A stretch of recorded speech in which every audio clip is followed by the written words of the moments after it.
Okay, hello everyone. So let's start a new topic here. We're starting physical chemistry का thermodynamics and thermochemistry. ठीक है. So we've done some part of organic chemistry before this, and now we are starting again with physical chemistry. तो यहाँ पे one of the thing you need to remember is कि thermodynamics ये तुमको physics में भी आता है. ठीक है. स्लाइटली डिफरेंट एक्चुअली फिज़िक्स का थर्मोडाइनमिक्स. वहाँ पे अपन फिजिकल थर्मोडाइनमिक्स के बारे में बात करते हैं. यहाँ पे अपन थर्मोकेमिस्ट्री के बारे में ज़्यादा बात करते हैं. ठीक है. ऑब्वियसली जो इक्वेशंस हम लेते हैं that is from thermodynamics itself, and then we apply those equations and change it for thermochemistry. ठीक है. सो जो काफ़ी जो स्टार्टिंग का जो पोर्शन रहेगा that is going to be related to thermodynamics. या तो ये जो पोर्शन होता है that is basically common in chemistry and physics. ठीक है. तो काफ़ी बार क्या होता है कि जैसे फिज़िक्स में तुमको थर्मोडायनामिक्स ज़्यादा डिटेल में किया जाता है, करवाया जाता है, राइट. केमिस्ट्री में हम लोग उतना डिटेल में नहीं करते क्योंकि अपना फोकस होता है कि थर्मोकेमिस्ट्री. ठीक है. That is basically the focus. लेकिन हुआ क्या है, over the past few years और सो क्वेश्चंस आने लग गए फिज़िक्स के इससे. ठीक है. फिज़िक्स के क्वेश्चन केमिस्ट्री में आते हैं because the concepts are same, isn't it, and the portion is there, so they ask these questions from that concept also. तो तुमको दोनों जो है फिजिक्स का थर्मोडायनामिक्स और केमिस्ट्री का थर्मोडायनामिक्स दोनों को कोलैबोरेट करके ही पढ़ना है. It's kind of like a unit. ठीक है ना. तो मैं तो कवर करूँगा. देयर इज़ फ्यू कॉन्सेप्ट्स जो हम लोग यहाँ पे कवर नहीं करवाते केमिस्ट्री में, but if there is a question, generally होता नहीं है ऐसा, लेकिन कभी कभार आया है. एटलीस्ट टेस्ट में मैंने देखे हैं क्वेश्चंस. जैसे टेस्ट होते तो उसमें तुमको उस तरह के क्वेश्चंस मिलते हैं जहाँ पे तुमको फिजिक्स से कॉन्सेप्ट्स बोरो करने पड़ते हैं. So just pay attention to that. ठीक है ना. So what is thermodynamics? Basically thermodynamics क्या होता है? It's a study of moment of heat. समझ में आया ना. Study of moment of heat. Okay. Thermo का मतलब होता है हीट, एंड डायनामिक्स जब भी होता है okay that is basically flow. So essentially अगर तुम कंबाइन कर रहे हो thermodynamics, it is a flow of heat या फ्लो ऑफ एनर्जी. ठीक है. तो यहाँ पे हम लोग अलग अलग फॉर्म्स के बारे में बात करते हैं basically, and we also discuss a quantitative relationship between them. ठीक है. अलग अलग फॉर्म्स होते हैं एनर्जी के, right. We are not talking about something like kinetic energy, potential energy, we are not talking about electrical energy. उस तरह की एनर्जी की बात नहीं कर रहे हैं हम लोग, right. We talking about different terms of energy जो हमारे लिए एप्लीकेबल है. ओके. जैसे फॉर एग्जांपल एंथैल्पी होता है, एंट्रोपी होता है, इंटरनल एनर्जी होता है. तो इस तरह के जो टर्म्स है ये अलग अलग टर्म्स है. गिब्स फ्री एनर्जी होता है. ओके. तो वो जो टर्म्स है उनका रिलेशनशिप हम लोग यहाँ पे देखते हैं. ठीक है. बाकी अलग अलग फॉर्म्स ऑफ एनर्जी जो होते हैं वो तुम फिजिक्स में पढ़ते हो, उसको हम लोग नहीं बोल रहे. ठीक है. वैसे इन जो केमिस्ट्री से रिलेटेड टर्म्स है उनका हम लोग रिलेशनशिप देखते हैं. ठीक है. नेक्स्ट जो चीज़ तुमको ध्यान में रखनी है कि थर्मोडायनामिक्स जो होता है that basically does not deal with microscopic nature of the matter. Okay. It is basically it deals with macroscopic properties. Microscopic properties बोले तो बल्क प्रॉपर्टीज. समझ में आया क्या? बल्क. ऑलराइट. जैसे for example temperature.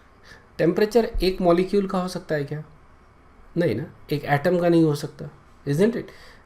So we don't actually deal with these things. एक atom, एक bond, we don't actually deal with this. We deal with the whole lot of it. Okay. किसी भी substance का अगर temperature देखना है आपने को, right, it must have some matter in it.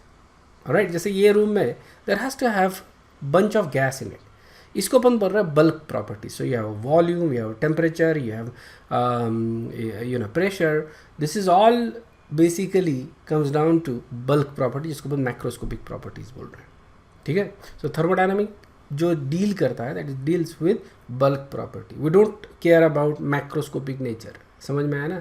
जैसे मैं अपन ने एटॉमिक स्ट्रक्चर में या फिर केमिकल बॉन्डिंग में अपन ने उनके माइक्रोस्कोपिक प्रॉपर्टीज़ के बारे में पढ़ा था. ठीक है. यहाँ पे अपन मैक्रोस्कोपिक प्रॉपर्टीज़ के बारे में पढ़ेंगे. Before we actually go and discuss everything in detail about thermodynamics and thermochemistry, कुछ बेसिक चीज़ें होती है जो अपने को समझनी होती है, तो वो सबसे पहले समझ लेते हैं. जैसे for example heat and temperature. ठीक है. So what is the difference basically between heat and temperature? अच्छे से समझ लो, this is something that is probably not going to be in the exam, लेकिन तुमको ये जो बेसिक डिफरेंस है ओके वो समझने में हेल्प होगा जाए, ठीक है? मतलब this is something that is not in many cases not given in books, right? Because it's too basic, और इसीलिए हमको ये चीज़ें मालूम भी नहीं रहती है, समझ में आया ना? तो देखो हीट क्या होता है, it is basically a form of energy, okay? Heat is basically they have light, electricity and various different forms of energy, है ना? So heat is also a form of energy, और इसका जो यूनिट होता है जूल, जैसे सारे energy का जो यूनिट्स होता है, तो जूल होता है या तो किलो जूल होता है, okay? We can also use different units, basically calories, kilocalories, so on and so forth, but it's a unit of energy, है ना? joules हो गया, calories हो गया, all those are basically units of energy, okay? And temperature is a measure of average translational kinetic energy. Translational kinetic energy ध्यान में रखना, okay? Temperature क्या है, क्योंकि that is the major form of energy of the molecules. जो molecules move हो रहे हैं from one place to other place, उसको बोलते हैं अपन ट्रांसलेशनल मोशन, और उसकी एनर्जी जो है, उसका जो एवरेज आ रहा है उस एनर्जी का, वो अगर अपन निकालते हैं तो अपने को पता चलता है कि that is directly related to temperature. ये अपन ने गैसियस स्टेट में देखा है, okay? So temperature is major of average translational kinetic energy, ठीक है? There is also little bit of vibrational energy, there is some may be rotational energy, but ये बहुत माइनर होती है, इनको अपन इग्नोर करते हैं, समझ में आया? So basically heat and temperature is not the same thing. हमको लगता है heat and temperature are same, okay, because we हमने बचपन से अपन ने उसी टर्म्स में सोचा है, but they are not actually same, there is a difference, okay? To understand that difference, let's see, we have 2 iron blocks. क्या ले लिया अपन ने? 2 आयरन के ब्लॉक ले लिए। एक का मास है 1 kg, ओके, और दूसरे का मास है 2 kg। ये आयरन के ब्लॉक्स हैं, ओके? और इनको मैं सेम अमाउंट ऑफ एनर्जी देता हूँ। मान लो जैसे मैंने कुछ एनर्जी दे दिया, let's say 100 joule of energy दोनों को दे दिया, इसको भी 100 जूल, इसको भी 100 जूल, ठीक है? दोनों को 100 जूल ऑफ एनर्जी दे दिया। किसका टेम्परेचर ज़्यादा बढ़ेगा? ऑब्वियसली जो छोटा है ना, उसका टेम्परेचर ज़्यादा बढ़ेगा, क्योंकि इसमें ज़्यादा एनर्जी एब्जॉर्ब होगी बिकॉज पर पार्टिकल, इजंट इट? तो as a result of that इनकी काइनेटिक एनर्जी ज़्यादा बढ़ेगी, राइट? एंड इसका टेम्परेचर जो है वो ज़्यादा रहेगा, इजंट इट? अगर ये दोनों का टेम्परेचर सेम है, मान लो दिस इज़ 50 डिग्री सेल्सियस, मान लो this is also 50 degree Celsius, okay? 50 degree Celsius, दोनों का 50 डिग्री सेल्सियस है, ओके? नाउ एनर्जी किस में ज़्यादा स्टोर्ड है? सिंपल चीज़ है ना, किस में ज़्यादा एनर्जी स्टोर्ड है? दोनों का अगर 50 डिग्री सेल्सियस है, अपने को अभी जस्ट पता चला कि अगर दोनों को मैं सेम एनर्जी देता हूँ तो टेम्परेचर एक का ज़्यादा बढ़ेगा, दूसरे का कम बढ़ेगा, ओके? इसका मतलब दोनों का अगर टेम्परेचर सेम है, ठीक है, तो जो ऑब्जेक्ट बड़ा रहेगा उसमें ज़्यादा एनर्जी स्टोर्ड रहेगी, isn't it? Because let's say we want to heat the object, okay? Both of them are at let's say 10 degree Celsius और room temperature, okay? Let's say कि both of them are at room temperature, और दोनों को same temperature पे लेके जाना है मेरे को 50 डिग्री सेल्सियस में, तो ऑब्वियसली ये बड़ा ऑब्जेक्ट है तो इसको ज़्यादा हीट देना पड़ेगा, है ना? Let's call this as Q1 and let's call this as Q2। So clearly Q1 is going to be larger than Q2 अगर दोनों को मेरे को सेम टेम्परेचर पे लेके जाना है ना? कितनी बेसिक चीज़ें हैं, लेकिन we don't actually think in those terms, so इसलिए मैं इसको पॉइंट आउट करवा रहा हूँ, ठीक है? नेक्स्ट चीज़, अगर मान लो कि मैंने दोनों को कांटेक्ट में ला लिया, ठीक है, मैंने यहाँ से दोनों को एक कनेक्ट करवा दिया, ठीक है, क्या अब एनर्जी फ्लो होगा? बताओ, is there going to be any energy flow? The answer is no. दोनों का टेम्परेचर सेम है, हालांकि इसमें एनर्जी ज़्यादा है, बराबर है ना? इसमें क्योंकि it has more mass, so that's why it has more energy stored. लेकिन क्या एनर्जी फ्लो हो रही है? क्या टेम्परेचर फ्लो हो रहा है?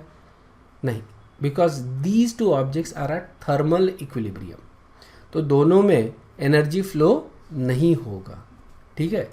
लेकिन अगर मान लो this object is at 52 degree Celsius, ठीक है, ये 52 डिग्री सेल्सियस, अब एनर्जी फ्लो होगा in that direction until both objects reaches a thermal equilibrium, which is this is going to be 51 degree Celsius and this is also going to be 51 degrees. मतलब इसका temperature क्या हो गया, बढ़ गया, इसका टेम्परेचर कम हो गया, isn't it?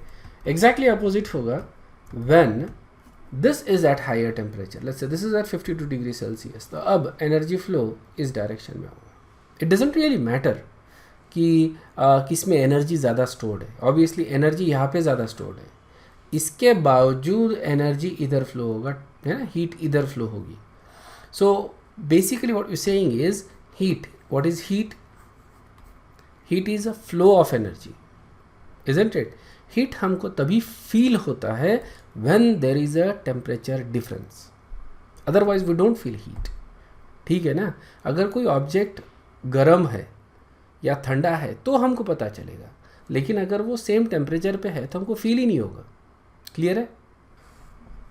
Let's talk about absolute zero. ये अपने ऑलरेडी गैसियस स्टेट में अपन ने पढ़ा है, so I don't think we need to go very deep in this one.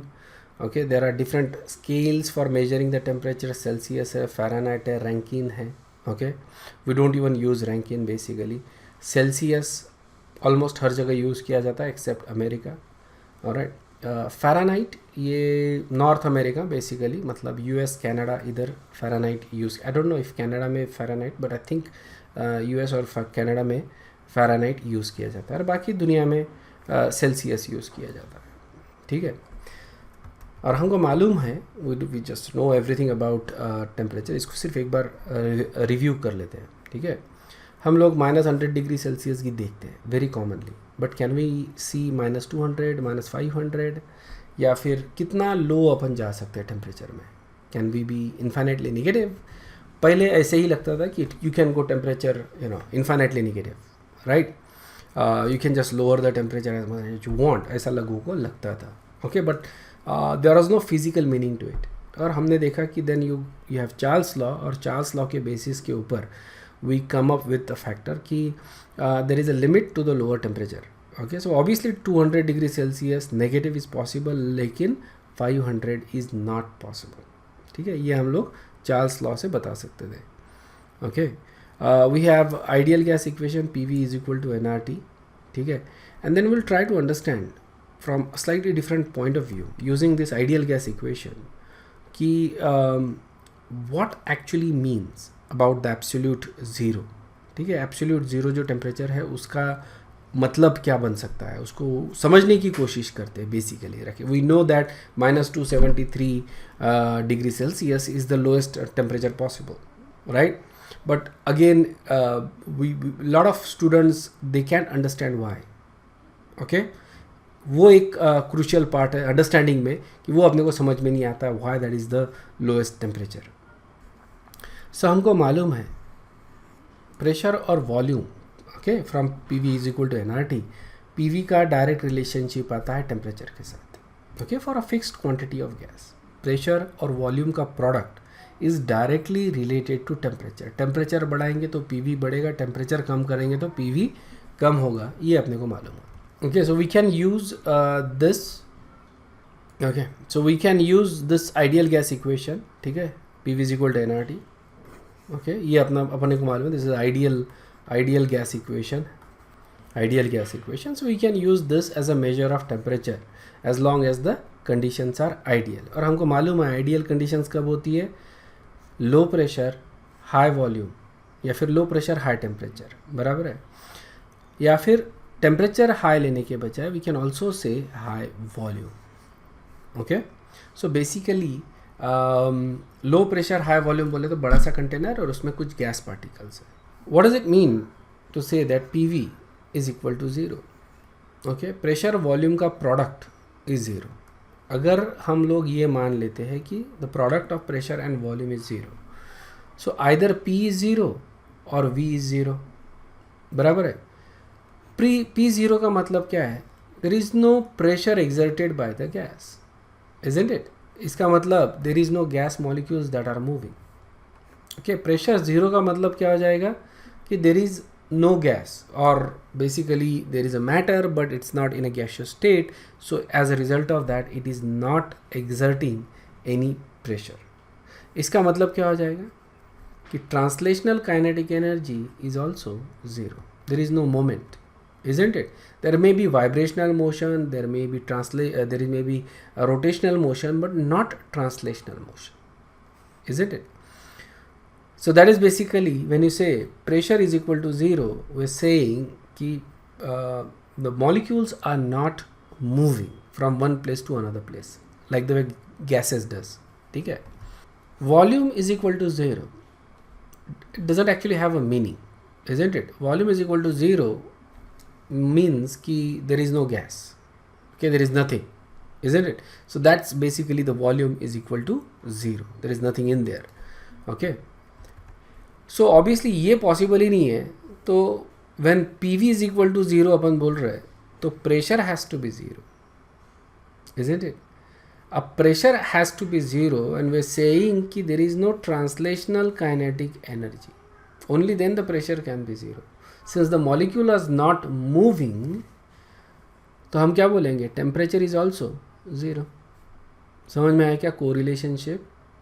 ठीक है, प्रेशर ज़ीरो है तो टेम्परेचर भी ज़ीरो है. Okay, that's what happens in absolute vacuum basically, isn't it? Temperature is zero.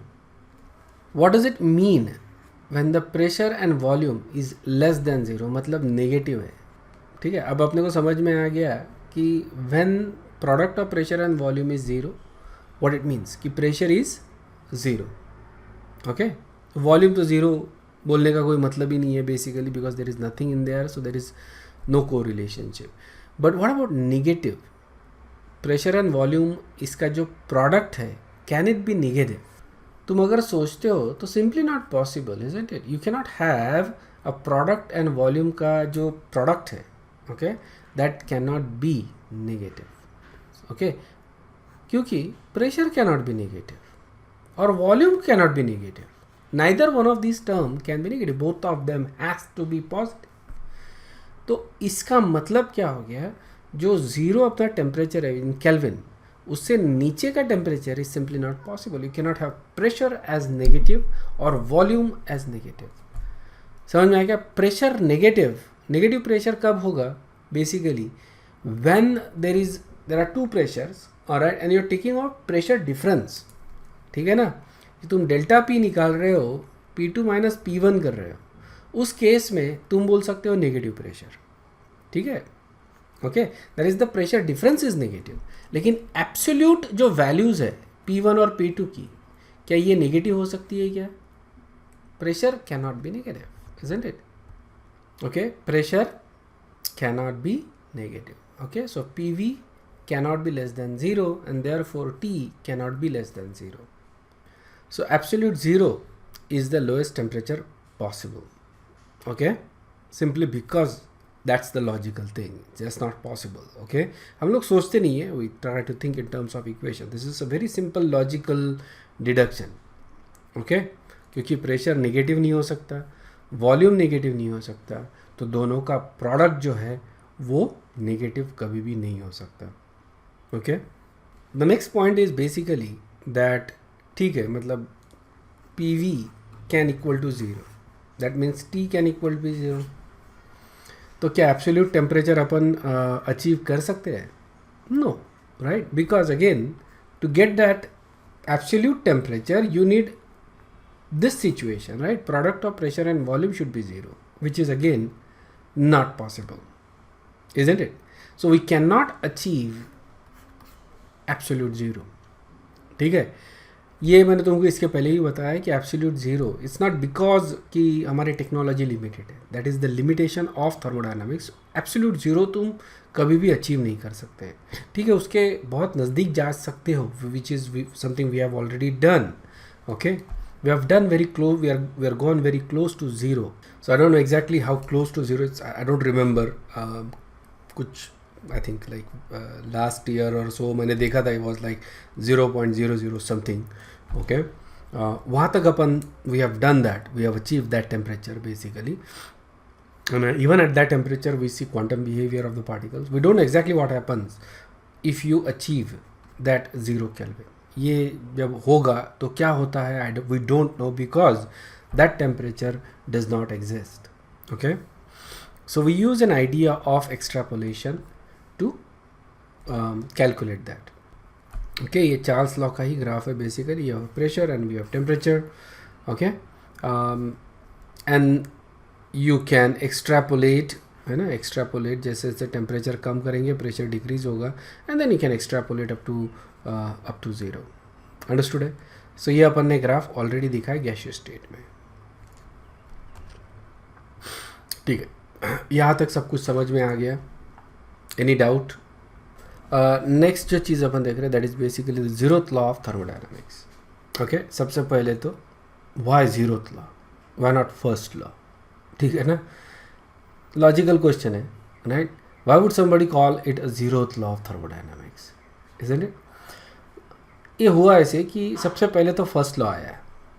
Okay, first law of thermodynamics which is law of conservation of energy. ठीक है, they came up with the first law and then they realized कि there is another law, okay, this law particularly, and then they also realized कि this actually should be before the first law. Okay, obviously we discovered it later, but it should be before the first law because first law actually depends upon the zeroth law. Okay, तो अब इसको जो पहले आना चाहिए उसको second नहीं बोल सकते क्योंकि, और फर्स्ट लॉ को ऑलरेडी फर्स्ट बोल चुके हैं अपन, उसको अभी सेकंड नहीं बोल सकते, चेंज नहीं कर सकते क्योंकि सारे टेक्स्ट बुक और सारे जितने भी रेफरेंस मटेरियल्स हैं सारे चेंज करना इज़ इम्पॉसिबल. ठीक है, fortunately we had zero, so we call जो बाद में डिस्कवर हुआ and that was precede the first law, उसको हमने बोल दिया ज़ीरोथ लॉ. ठीक है, इसको कोई कैलकुलेशन नहीं है, nothing in here, basically it's a very simple law जो हम डेली लाइफ में एक्सपीरियंस करते हैं. It's called as a law of thermal equilibrium. क्या बोलते हैं इसको? Law of thermal equilibrium. So basically what we do is, let's say we have a object. Okay, so two objects, okay, and we have a thermometer also. Okay, अगर ये दो object एक दूसरे के कांटेक्ट में है तो दोनों का टेम्परेचर सेम रहेगा. Okay, if these two objects are in contact with, it doesn't matter which has more energy and which has less energy. ठीक है, अब किस में कितनी एनर्जी है ये उसके साइज़ के ऊपर डिपेंड करेगा, राइट? उसके साइज़ के ऊपर डिपेंड करेगा, उसके प्रॉपर्टी के ऊपर डिपेंड करेगा. That is not something we are saying. लेकिन अगर ये कॉन्टैक्ट में है तो इनका टेम्परेचर सेम रहेगा. ठीक है, और अगर मैं दोनों का टेम्परेचर किसी थर्मामीटर से मेजर करता हूँ, so obviously thermometer, object A, object B, ये सारे के सारे they will be at the same temperature, isn't it? मतलब ये हो गया थर्मल इक्विलिब्रियम वाला कंसेप्ट. ठीक है, इफ अ बॉडी ए, इसका स्टेटमेंट देख लो, याद करने की ज़रूरत नहीं है, it's a very simple statement, तुम इसी से बता सकते हो. If A is in contact with B, B is in contact with C, इसका मतलब हो जाता है कि सॉरी मैं थोड़ा सा गलत तरीके से बोला. If A is in equilibrium, thermal equilibrium with B, and B is in thermal equilibrium with C, what that means is that A and C are in thermal equilibrium with each other. समझ में आ गया? Okay, so that's the law of thermal equilibrium, zeroth law जिसको हम बोल रहे हैं basically. कोई भी ऑब्जेक्ट्स अगर वो कांटेक्ट में है तो they will always come back to thermal equilibrium. ठीक है, जैसे फॉर एग्जांपल कोई मैंने हॉट पैन लेके आ गया इस रूम में, हीटर लगा दिया, यहाँ पे हीटर आ गया कोई, या फिर हॉट पैन लेके आ गया और ये रूम में ला के रख दिया. ठीक है, is it the same temperature as everything else in this room at this point? No, बराबर है. लेकिन after some time it will always come back to the same temperature. ठीक है, मतलब वो हीट लूज करेगा ऑब्जेक्ट, और ये रूम के बाकी सारे के सारे जो चीज़ें हैं, right, they will gain the heat. Okay, and they will have same temperature. तो वो तब तक लूज़ करते रहेगा जब तक ये सारे चीज़ें जो है they does not come back in to the same, और they don't have the same temperature. ठीक है, तब तक वो लूज़ हीट करते रहेगा और तब तक बाकी सारी चीज़ें हीट गेन करते रहेगी. Okay. Eventually the room itself will radiate heat to the surrounding, बाहर भी रेडिएट करेगा. फिर ये जो हीट इन्होंने गेन की थी ऑब्जेक्ट्स ने, ये कहाँ हो गई, बाहर हो गई. ठीक है, मतलब ये सारी क्या चीज़ें हो गई, बेसिकली सराउंडिंग के साथ इक्विलिब्रियम में आ गई. ठीक है, and that's basically what happens. ठीक है, अपना बॉडी टेम्परेचर ज़्यादा होता है as compare to room temperature, isn't it. Our body actually tries to come to the thermal equilibrium with the surrounding. ठीक है, लेकिन ऐसा होना नहीं चाहिए, इजंट इट, क्योंकि ऐसा हो गया तो will continuously basically radiate heat and then at some point the temperature will basically drop. तो हमारा बॉडीली फंक्शन जो है काम नहीं करेगा. तो हमारे जो अंदर है एक हीटर चलते रहता है जिससे ये बॉडी टेम्परेचर हमेशा normal body temperature which is 37.5 degree Celsius या 98 डिग्री फ़ारेनहाइट ये मेंटेन रखा जाता है. So we have to generate heat so that we can continuously maintain that temperature. समझ में आया ना. Just like you have a heater in the room, तो हीटर हीट करते रहना चाहिए, रूम हीट हॉट रहनी चाहिए. ओके, उसके लिए कंटिन्यूस हीटर ने हीट जनरेट करते रहना चाहिए. ठीक है, and that is basically we, so all the objects are always trying to come to a thermal equilibrium. तो ये रूम में जैसे जितने भी ऑब्जेक्ट्स हैं मेरे को छोड़ के, ठीक है, नॉन लिविंग जितने भी ऑब्जेक्ट्स हैं they are at thermal equilibrium with each other. ठीक है, सारे के सारे they are going to be at thermal equilibrium. Okay, alright, कुछ चीज़ें देखते हैं, कुछ definitions and terms. State variables and state functions देखते हैं. तो स्टेट वेरिएबल्स देखो क्या है. स्टेट बोले तो किसी भी ऑब्जेक्ट का जो स्टेट है उसको डिफाइन करने वाले वेरिएबल्स. ठीक है, so variables that actually define the state of the system. ठीक है, तो ये क्या होता है, measurable properties. This are basically measurable properties that will describe the state of the system. समझ में आया क्या, क्या करेंगे, स्टेट ऑफ द सिस्टम को डिस्क्राइब करेंगे ऐसी मेजरेबल प्रॉपर्टीज. ठीक है, जैसे for example temperature, pressure, volume, density, amount, है ना, composition, whatever, all these are क्या है, state variables. Okay, they will describe the state. Okay, देखो it is not possible to describe all the variables, है ना. इज़ इट पॉसिबल, ऐसे यहाँ पे जो भी गैस है, ओके, उसका स्टेट मेरे को अगर बताना है, ठीक है, so is it even possible for me to describe all the variables? No, but we describe something like pressure, volume and temperature. Okay, इतना अपन डिस्क्राइब करते हैं. इससे मैं अमाउंट निकाल सकता हूँ, इससे मैं डेंसिटी निकाल सकता हूँ, ओके, या फिर इससे मैं काफ़ी सारी चीज़ें निकाल सकता हूँ, मोल फ्रैक्शन निकाल सकता हूँ, इजंट इट, ये निकाल. तो काफ़ी सारी चीज़ें मैं यहाँ से निकाल सकता हूँ. ये 3 वेरिएबल्स हैं. ओके, समझ में आया क्या ये. So it's not possible for me to describe all the state variables, but certain minimum variables जैसे pressure, volume and temperature, इतने variables अगर मेरे को मालूम है तो I can determine the other properties. समझ में आया. Then we have state function. ठीक है, state function जो होते हैं that is basically ऐसी properties remember that depends only on the initial and the final state of the system. समझ में आया क्या, initial and the final state. मैं कोई change कर रहा हूँ, मान लो, okay, let's say I have a piston assembly है, ठीक है, and I change it to something like this. okay, इसको मैंने compress कर दिया, so obviously state change हो गया from S1 to S2, isn't it? state change हो गया. तो ऐसी प्रॉपर्टीज़ जो सिर्फ दोनों के स्टेट के ऊपर डिपेंड करती है, not how I bring the change.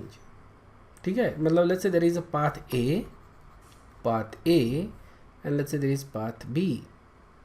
तो जो वेरिएबल्स है या जो फंक्शंस है या जो प्रॉपर्टीज़ है, ऐसी प्रॉपर्टीज़ जो सिर्फ दोनों के इनिशियल एंड फाइनल स्टेट के ऊपर डिपेंड करती है, ऐसे वेरिएबल्स को या ऐसे फंक्शंस को हम क्या बोलते हैं, स्टेट फंक्शन. समझ में. But there will be certain properties जो पाथ के ऊपर भी डिपेंड करेगी. ओके, कौन सा पाथ से जा रहे हैं, पाथ ए से जा रहे हैं या पाथ बी से जा रहे हैं. अगर ऐसे प्रॉपर्टीज़ है तो उसको अपन बोलते हैं पाथ वेरिएबल. समझ में, path function. There are state functions and there are path functions. State variables do not depend upon the path. समझ में आ गया? State variables they do not depend on the bar, depend only on the initial and the final state of the system. Path variable they depend upon the path of the system. तो change कैसे कर रहे हो उसके ऊपर ये depend करता है. So to explain that, let's say there is an object of mass m, okay, और इसको मैंने क्या कर लिया, पहले h हाइट पे ला लिया, h1 पे, okay, this that height, and then we take it to h2 and then we take it to h3.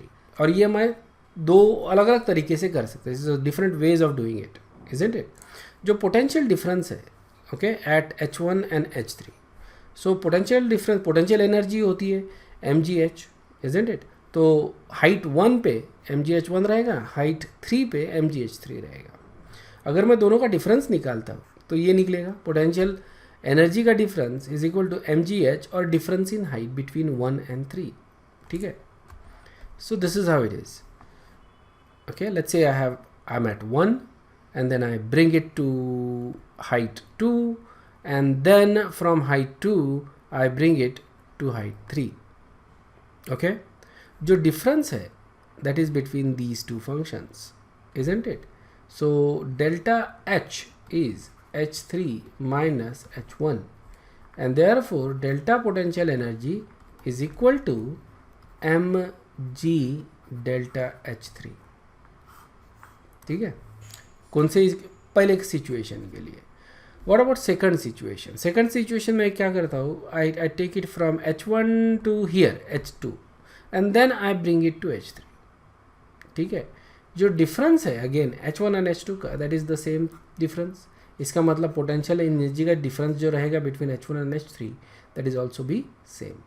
सो जो पोटेंशियल एनर्जी है, right, there is always a difference between any two heights, isn't it? So as a result of that, that is a state function. Potential energy जो है that is a state function, it is not a path function. It does not depend upon कि किस तरह से अपन इसको change कर रहे हैं. Okay, but there are other energies also. For example, you can have internal energy, a change in enthalpy, a change in Gibbs energy. That also depends upon how you bring about, not how, what is the initial and the final state. It does not depend upon तुम किस तरह से change कर रहे हो. ठीक है ना? That's the thing. Temperature change, for example. Okay, change in temperature. Does it depend upon how you change the temperature? और it just depends on the initial and the final state. ठीक है? मान लो किसी चीज़ का टेम्परेचर मैं बढ़ा रहा हूँ, हीट कर रहा हूँ, बहुत धीरे धीरे हीट कर रहा हूँ, 10 डिग्री से टेम्परेचर मैंने बढ़ा दिया और उतना ही एनर्जी मैं दे रहा हूँ, उसको एक साथ दे रहा हूँ, तो उस केस में भी टेम्परेचर जो बढ़ेगा that is going to be 10 degree Celsius, isn't it? दोनों केसेस में धीरे हीट करो या फास्ट हीट करो, सेम अमाउंट ऑफ एनर्जी अगर दे रहा हो तो सेम टेम्परेचर बढ़ेगा. So it doesn't really matter कि किस पाथ से तुम उसको चेंज कर रहे हो. ठीक है? But work, for example, okay, work, obviously work is going to be different. ठीक है? Work is not a path, work is not a state function, work is a path function. समझ में आ रहा है ना? Work is a path function and it will depend upon, obviously if you look at this system, यहाँ पे मैंने ज़्यादा वर्क किया है ना, isn't it? ये जो है this amount of work is more, क्योंकि मैंने पहले तो इसको यहाँ से लेके यहाँ तक लाया and then I brought it back. So in fact ये जो डबल है, okay, so extra amount of work कितना हो गया मेरा, यहाँ से यहाँ पे एंड देन यहाँ से यहाँ पे. तो ये जो वर्क है, okay, that is extra. Clear है क्या? So that is the extra amount of work I had to do. यहाँ पे नहीं हो रहा है उतना work. So work is a path function, it is not a state function. लेकिन काफ़ी जो प्रॉपर्टीज़ अपन ये चैप्टर में स्टडी करेंगे that is going to be a state function, except work. Work is something that is going to be a path function.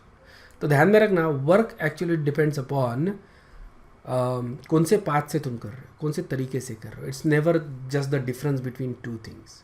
समझ में आया क्या? नेक्स्ट अगेन कुछ टर्म्स है, इजी टर्म्स है, वो अपन समझ लेते हैं. System and surrounding. ठीक है?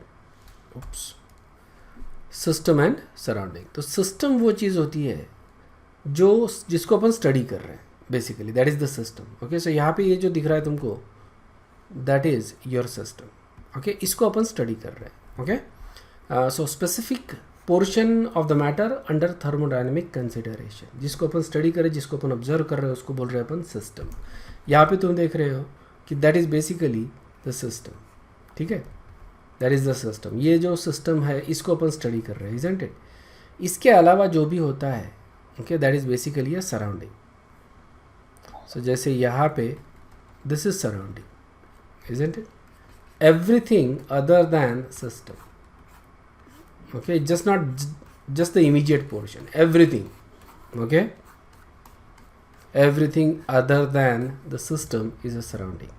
Alright, so अगर देखा जाए तो system plus surrounding अगर देखेंगे अपन, that is the universe. जैसे for example I had to study this room, that is the system. Everything else other than this room is a surrounding, which is entire universe. ठीक है, so theoretically अगर देखा जाए तो system plus surrounding is the universe, but remember that कि we are not going to study the entire universe, right? We study the system, we study the system, and exactly opposite will happen to the surrounding. जैसे for example a system is losing the heat. ठीक है, क्या मैं ये बता सकता हूँ कि यूनिवर्स ने कितना हीट गेन किया? नहीं, right? We cannot tell that. We cannot tell कि अखे यूनिवर्स ने या पूरे यूनिवर्स ने, लेट मी रिफ्रेज इट। ठीक है, सो लेट्स से कि system is losing certain heat, so that means universe is gaining certain heat. बराबर है, यूनिवर्स ने हीट को गेन किया है, but we can never tell कि यूनिवर्स ने कितना गेन किया, वो अपन मेजर नहीं कर सकते। बट वी कैन मेजर कि सिस्टम ने कितना लूज़ किया है। ठीक है, मतलब जितना सिस्टम में लूज़ किया है उतना फिर यूनिवर्स ने गेन किया है, and from that we can say कि यूनिवर्स ने, मतलब सराउंडिंग ने, कितनी एनर्जी गेन की है। ओके, जो टोटल अमाउंट ऑफ एनर्जी होती है system plus surrounding, that is always constant. समझ में? तो यूनिवर्स की जो एनर्जी है दैट इज ऑलवेज सेम, वो चेंज नहीं होती है। और सिस्टम विल गेन एनर्जी और system will lose energy, but energy में चेंज नहीं आएगा यूनिवर्स के। Okay, energy can neither be created not destroyed. Understood है ना? You already know that. There is also boundary. ये जो बाउंड्री होती है बेसिकली ध्यान में रखना। Okay, that is the boundary between a system and surrounding. Yeah there are different types of boundaries, depend upon what type of system we have. समझ में आया? तो सिस्टम समझ में आ गया, सराउंडिंग समझ में आ गया। Now next thing we will look at is types of system. Okay, there are open system, here is a open system, there is a closed system, and there is a isolated system. Open system मान लो कि जैसे taking a bottle and a water, okay, hot water ले लो, hot water in a bottle, okay, so obviously यहाँ पे the matter will change because इसका जो मुंह है बॉटल का वो ओपन है, तो matter is going to go out and the heat will also go out, isn't it? अगर कोल्ड वाटर लेते हैं अपन तो heat will come in and matter will also come in, isn't it? Cold water लिया है अपन ने तो, okay, and same temperature है, same temperature, तो कुछ भी नहीं हो रहा है, ऐसा मतलब होगा कि इसका? नहीं ना। Obviously matter is going in, matter is coming out, and this is also happening if there is a same temperature between the system and the surrounding. ठीक है, so then the heat flow जो है दोनों तरफ हो रहा है। Okay, heat बाहर भी जा रही है, हीट अंदर भी आ रही है, सेम अमाउंट से आ रही है, इसलिए there is not going to be any change in heat. Okay, matter तो ऑब्वियसली एक्सचेंज होगा ही with surrounding, obviously generally matter बाहर ही जाता है, but that something that is very different. Yeah so open system में मैटर एंड हीट ये दोनों चीज़ें एक्सचेंज हो रही है with the surrounding. Okay, close system में there is a closed flask. Okay, तो यहाँ पे मैटर अब बाहर नहीं जा सकता, isn't it? Only heat can exchange with the surrounding, सिर्फ हीट बाहर हो सकती है। सो जैसे मान लो कि यहाँ पे हॉट वाटर है, तो ठीक है ना, हॉट वाटर है, so only heat can go out, matter will remain same, that is what we see in a closed bottle. Third होता है isolated system. Okay, this is basically like a thermos flask. Okay, अब यहाँ से ना तो heat जा सकती है ना तो मैटर जा सकता है. आइसोलेटेड सिस्टम कंप्लीटली आइसोलेटेड है. ओके, ये सराउंडिंग के साथ ना तो मैटर एक्सचेंज कर सकता है ना तो हीट एक्सचेंज कर सकता है. So if this is hot it will stay hot. बराबर है. यहाँ पे क्या होगा, हॉट है तो हॉट ही रहेगा. यहाँ पे अगर ये हॉट है तो ये क्या हो जाएगा, ये हॉट नहीं रहेगा ना, ये कूल हो जाएगा, एक थर्मल इक्विलिब्रियम पे आएगा according to first law of zeroth law of thermodynamics. Isn't it? ये हमेशा क्या हो जाएगा, थर्मल इक्विलिब्रियम में आ जाएगा if this is hot. But this is hot, it will stay hot. If this is perfectly isolated system, obviously ऐसा नहीं होता है. It will always come back to normal temperature after some time, but it will definitely take long time. Okay, so that is basically three types of system we have: open system, closed system and isolated system. What you need to understand is open system is basically like जैसे चाय P रहे अपन, मालूम है ना, तो चाय का जो कप है that is the open system. Closed system हो गया जैसे चाय है और ऊपर से अपन ने उसको कवर करके रखा है, that is a closed system. ठीक है. An isolated system is basically like a chai in a thermos flask, that becomes a isolated system. Okay, अब इसमें से कौन से सिस्टम्स अपन स्टडी करेंगे. देखो यहाँ पे क्या हो रहा है, हीट और मैटर दोनों एक्सचेंज हो रहा है. मैटर एक्सचेंज हो रहा है, मैटर चेंज हो रहा है, हम इसको स्टडी नहीं कर सकते. ठीक है, we can not study that, we don't actually study that. ठीक है, इसका मतलब we will be studying close system and isolated system. मतलब जो भी चीज़ें हम पढ़ेंगे वो या तो क्लोज सिस्टम में हो रही होगी या तो आइसोलेटेड सिस्टम में हो रही होगी. क्लियर है क्या? ठीक है. या मैटर एक्सचेंज नहीं होना चाहिए सराउंडिंग, तभी हम लोग हीट का फ्लो जो है वो एक्सचेंज वो स्टडी कर सकते हैं properly. Isn't it? Matter he change हो गया तो ऑब्वियसली इक्वेशंस हमारे काम ही नहीं करेंगे ना. तो मैटर को हमको कांस्टेंट रखना है, इसलिए will always be studying either closed और आइसोलेटेड सिस्टम. ठीक है. एक तुम ध्यान में रखो कि क्लोज सिस्टम अगर है तो क्लोज सिस्टम का टेम्परेचर चेंज होगा या नहीं होगा. Isn't it? What about isolated system? Isolated system का टेम्परेचर चेंज होगा कि नहीं होगा? No change in temperature. ठीक है. देखो किस तरह से बेसिक कॉन्सेप्ट्स हमारे काम आते हैं. यहाँ पे एक चीज़ ध्यान में रखना कि we are assuming a perfect isolated system. समझ में आ रहा है? परफेक्ट आइडियल सिचुएशन अपन कंसीडर करते हैं. ओके, दोनों में से कौन से सिस्टम को मैं हीट कर सकता हूँ? किसको हीट कर सकता हूँ, क्लोज सिस्टम को या आइसोलेटेड सिस्टम को?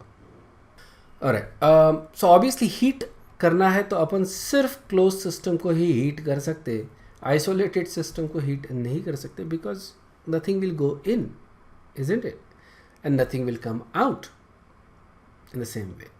ऑलराइट, तो ये जो कॉन्सेप्ट्स है ये अपन आगे यूज़ करेंगे for better understanding of things. ठीक है, जब अपन एक्चुअल थर्मोडायनामिक्स में घुसेंगे. अभी just looking at basic concepts. या अच्छा, another thing that I forgot to mention is boundary. ठीक है, there is obviously boundary. Open system में right there is a boundary and the boundary allows the exchange of matter and heat and we are not studying it, so just forget about open system. ठीक है. Close system में the boundary actually allows only the exchange of heat. इस तरह के boundary को अपन क्या बोलते हैं, डायथर्मिक बाउंड्री. क्या बोलते हैं, डायथर्मिक बाउंड्री. फिजिक्स में भी टर्म आएंगे, तुमको ध्यान में रखना. और आइसोलेटेड सिस्टम में जो बाउंड्री होती है, it does not allow heat और matter to exchange with the surrounding. इस तरह के बाउंड्री को अपन बोलते हैं अडियाबैटिक बाउंड्री. ठीक है, मतलब अडियाबैटिक बाउंड्री क्या हो गया, it is for isolated system, और डायथर्मिक बाउंड्री होती है फॉर क्लोज सिस्टम. ठीक है, अडियाबैटिक बाउंड्री बोले तो thermos flask. Okay, diathermic boundary बोले तो अपना चाय का कप. ओके, चाय का कप विथ कवर्ड. ठीक है, कवर्ड चाय का कप बोल दो, उसको बोलेंगे अपन diathermic boundary. Alright, and adiabatic boundary is basically like a thermos flask. Next चीज़ जो अपन देख रहे हैं that is basically properties of the system. ठीक है, हम लोग we know the properties of the system. There are various different properties, right, an number of properties we can talk about, लेकिन उनको अपन क्लासीफाई कर सकते हैं as extensive properties and intensive property. ठीक है, this are again terms, that is something you need to know. Extensive property होती है जो डिपेंड करती है ऑन द क्वांटिटी, कितनी क्वांटिटी उसके ऊपर जो डिपेंड करती है प्रॉपर्टी, उसको बोलेंगे अपन एक्सटेंसिव प्रॉपर्टी। इंटेंसिव प्रॉपर्टी जो होती है, it does not depend upon the quantity, ठीक है, it is common for the matter itself, but कितना प्रॉपर्टी है, कितना मैटर है, उसके ऊपर ये डिपेंड नहीं करेगा, ठीक है। तो एक्सटेंसिव प्रॉपर्टी के एग्जांपल देखो। Extensive property it depends upon the quantity. तो जैसे मास, ऑब्वियसली मास विल डिपेंड, जितना ज़्यादा मैटर है उतना ज़्यादा मास है, वॉल्यूम है, एनर्जी है, साइज है, इसके ऊपर डिपेंड करेगा। समझ में आया ना? These are all that actually depend upon the amount of the substance, isn't it? Say heat capacity. You can also write heat capacity. Heat capacity also depends upon amount. Okay? समझ में आया ना? इसको डिस्कस करेंगे अपन आगे heat capacity को। Intensive property it does not depend upon the substance amount on the amount of the substance, ठीक है। It is independent of the quantity of the matter. For example density. Density is a intensive property, is it? Okay? The reason for that is density is a ratio of mass by volume. समझ में? It's a ratio. That's why it is a intensive property. ठीक है? Temperature. Temperature does it depend upon the amount? अगर मैं glass भर पानी लूँ और बकेट भर पानी लूँ, तो क्या दोनों का अलग अलग टेम्परेचर आएगा या will it be same? It will be same. It is a macroscopic property obviously. We need some amount of matter, but it doesn't change with the amount. Okay, समझ गए? So temperature does not change with the amount, and that is the reason why it is a intensive property. Pressure, right? It is a intensive property. You can also say mole fraction. Okay, that is a intensive property. Moles अगर तुम लेते हो, moles कि मास के साथ moles आ रहा है, mole is a extensive property, but mole fraction is a intensive property. Mole fraction do you guys remember किस तरह से निकालते हैं? जैसे सब्सटेंस ए प्लस बी है, ठीक है, ये मिक्सचर है, a mixture of A plus B, तो mole fraction of A in that mixture, mole fraction of A in that mixture is equal to, okay, moles of A divided by moles of A plus moles of B.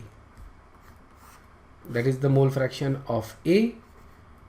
Mole fraction of B अपन निकालते हैं इस तरह से, divided by total moles. Okay, that is mole fraction of B. हम लोग ये भी equation use कर सकते हैं, हम बोल सकते हैं XA plus XB is equal to always 1, ठीक है, और यहाँ से भी मैं मोल फ्रैक्शन ऑफ बी निकाल सकता हूँ, ठीक है। Now if you look at the mole fraction, okay, mole fraction of A and mole fraction of B, दोनों के तरफ अगर तुम देखते हो, it's a ratio of moles, isn't it? Both of them is a ratio of moles, isn't it? And mole fraction is a intensive property, ठीक है। किसी भी दो एक्सटेंसिव प्रॉपर्टी का ratio is always a intensive property. देखो mass, ये कैसी property है? Mass is a extensive property, isn't it? Volume extensive property, moles extensive property. So दो एक्सटेंसिव प्रॉपर्टी का ratio is a intensive property. Same thing यहाँ पे, दो extensive property का ratio is a intensive property. Understood है क्या? Okay, so ratio of any two extensive property gives you intensive property. या तो यहाँ पे एग्जाम्पल अपन ने लिया था density and mole fraction. Okay, next जो चीज़ अपन डिस्कस कर रहे हैं that is change in state. Okay, change in state मतलब कोई स्टेट 1 है, उसको मैं चेंज कर रहा हूँ टू S2 पे। ओके, स्टेट 1 से लेके स्टेट 2 में अपन इसको चेंज कर रहे हैं, तो जो भी प्रोसेस रहेगी ओके चेंज होने में, इसमें कोई वेरिएबल्स चेंज होंगे इसके। When you changing the state certain variables are change, सारे के सारे वेरिएबल्स चेंज नहीं हो रहे, right, but certain variables are changing. Maybe हो सकता है टेम्परेचर चेंज हो रहा है, या फिर वॉल्यूम चेंज हो रहा है, या प्रेशर चेंज हो रहा है।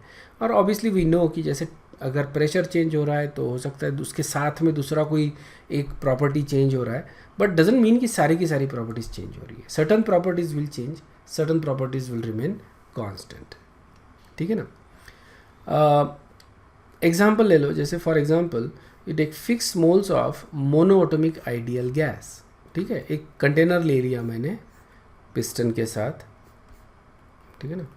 And then we take monoatomic gas. Okay, something like hydrogen, sorry not hydrogen, helium, neon, argon, इस तरह का मैंने कोई गैस ले लिया, मोनोएटॉमिक गैस. ओके, इसका स्टेट मेरे को पूरी तरह से डिफाइन करना है, तो मेरे को कोई स्टेट वेरिएबल्स डिफाइन करने पड़ेंगे. मेरे को बताना पड़ेगा इसका प्रेशर कितना है, वॉल्यूम कितना है, टेम्परेचर कितना है, अमाउंट कितना है, कुछ सर्टन स्पेसिफिक वेरिएबल्स मेरे को बताने पड़ेंगे. ओके, सो से फॉर एग्जांपल इसे pressure, volume and temperature. Okay, इससे मैं अमाउंट पता कर सकता. मेरे को अगर प्रेशर मालूम है, वॉल्यूम मालूम है, टेम्परेचर मालूम है, तो PV = nRT से मैं इसका अमाउंट पता कर सकता, डेंसिटी पता कर सकता, व्हाटएवर, वेपर डेंसिटी बता सकता हूँ, वेरियस डिफरेंट थिंग्स बता सकता हूँ. ठीक है. So we have certain variables that are defined for the system. Okay, but we change two variables. Okay, pressure और volume और temperature इतने variables अपने को मालूम है. We change, let's say, pressure and volume. So we have pressure on one side. So we have pressure on one side on the y-axis and volume on the x-axis. ठीक है, plot करते हैं हम लोग basically. So we have a system at this point. ये point पे अपना system है. ठीक है. And that is whatever the point is. Okay, let's say that is A. Okay, and that is B. ठीक है. We need to take our system from point A to point B. Now there are two paths I can follow. समझ में आ रहा है? दो path मैं follow कर सकता हूँ. I can go from here to here, X and Y. Okay, so we have two end point. We start from X and we have to go to Y. So हम लोग क्या करेंगे, X से लेके यहाँ पे जाएंगे B पे. ठीक है, तो यहाँ से यहाँ पे आ रहे हैं अपन, from here to here, X from X to B. Okay, यहाँ पे देखो कि इसका वॉल्यूम फिक्स्ड है लेकिन प्रेशर डिक्रीज हो रहा है. Isn't it? Pressure is decreasing. ठीक है, तो ऑब्वियसली प्रेशर डिक्रीज हो रहा है, राइट. वॉल्यूम कांस्टेंट है, तो टेम्परेचर ऑब्वियसली चेंज होना है. But we are not talking about that. Okay, we are saying कि okay let's forget about the temperature. ठीक है. सो ये जो पर्पल पाथ है, ओके, यहाँ पे वॉल्यूम कांस्टेंट करना है तो टेम्परेचर ऑब्वियसली डिक्रीज होना है ना. प्रेशर डिक्रीज हो रहा है तो ऑब्वियसली टेम्परेचर भी डिक्रीज होना है. ओके, इसको अपन बोल रहे हैं Amontons law. So X to B क्या हो रहा है, एमेंटॉन्स लॉ फॉलो हो रहा है. And then go from B, okay, from B to Y. यहाँ पे अभी प्रेशर कांस्टेंट रख रहे हैं अपन और वॉल्यूम इंक्रीज कर रहे हैं. ओके, वॉल्यूम इंक्रीज कर रहे हैं और यहाँ पे भी अभी टेम्परेचर जो है वो इंक्रीज होगा. ठीक है, वॉल्यूम इंक्रीज करना है अपने को प्रेशर कांस्टेंट रख के, तो अपने को क्या करना पड़ेगा, टेम्परेचर बढ़ाना पड़ेगा. That is basically Charles law. ठीक है, so we use this purple path and we follow that. Okay, we can also do this one. Okay, मतलब यह Charles law X to A भी कर रहे हैं. Okay, this is Charles law and then from A to Y हम फिर से एमेंटॉन्स law कर रहे हैं. समझ में आया क्या? So this is Charles law and this is Amontons law. So what that means is that there are two paths from which we can go from X to Y. Okay, either we can take this purple path or we can take a green path. Okay, doesn't really matter कि कौन सा path ले रहे when you talk about state functions. State functions के लिए क्या है, जो X और Y ये जो दो states है, ये दोनों के states का difference जो है वही matter करता है. Okay, it doesn't matter upon the path you're taking for state functions. Okay, but for path function it matters. So work के लिए work is a path function. So for work it matters कि तुम कौन सा path ले रहे, ये path ले रहे या ये पाथ ले रहे. It will matter for work. Understood है क्या? ठीक है. So we're gonna stop here and we'll continue with rest of the thermodynamics in the next class. Okay. If there is a doubt you can ask. If not, then you guys can leave. Okay. Thank you very much. Bye bye.